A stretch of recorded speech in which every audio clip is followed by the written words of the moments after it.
ঝর্ণা জানতে পারল যে সঞ্জয়কে আর কেউ না, খুন করেছে তার ড্যাডি। এটা জানার পরে তো ঝর্ণা বুঝতে পারলো যে সে কত বড় ভুল করছিল। আর তাকে তার ড্যাডি ভজন মিত্রে কিভাবে মিসলিড করছিল। এত দিন ধরে বিভিন্ন রকমের কাহিনী শোনাচ্ছিল শুধু, যে সঞ্জয়কে তারা মারেনি। কিন্তু এটা জানার পরে ঝর্ণা কিন্তু আর পিছু পা হলো না। ঝর্ণা বুঝতে পারলো যে সে অনেক পাপ করেছে, সে পাপের প্রায়শ্চিত্ত এবার তাকে করতে হবে। তাই তো ঝর্ণা গীতা অ্যাডভোকেটের সাথে দেখা করার জন্য মরিয়া হয়ে উঠল।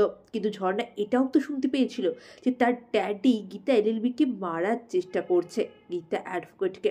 কিন্তু গীতা বৌদির কিছু হবে না সেটা ঝর্ণা জানতো, তাই তো হসপিটালে স্বস্তিক আর পঙ্কজ খাসনবিশের কাছে গেল ঝর্ণা। ঝর্ণা সমস্ত কিছু বলল, যা কিছু সে শুনেছে।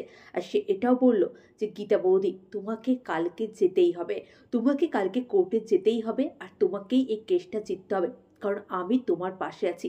আমি আমার ড্যাডির মুখোশটা কালকে গোটা দুনিয়ার সামনে খুলে দেব। হ্যাঁ বন্ধুরা, তাই তো হসপিটালে হাজির হয়ে গেল ঝর্ণা। ঝর্ণাকে দেখে অবাক হয়ে গেল পঙ্কজ খাসনবিশ। তুমি এখানে? তখনই ঝর্ণা বলে, মাফ করবেন আমাকে, কিন্তু আমার অনেক কিছু বলার আছে আপনাদেরকে, যেটা জানা আপনাদের জন্য দরকার।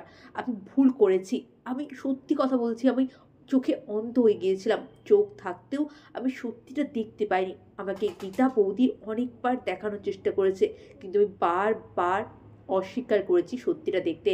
তাই তো এবারে অসুস্থ গীতাকে সুস্থ করে ঝর্ণা হাজির হয়ে গেল কোর্টে।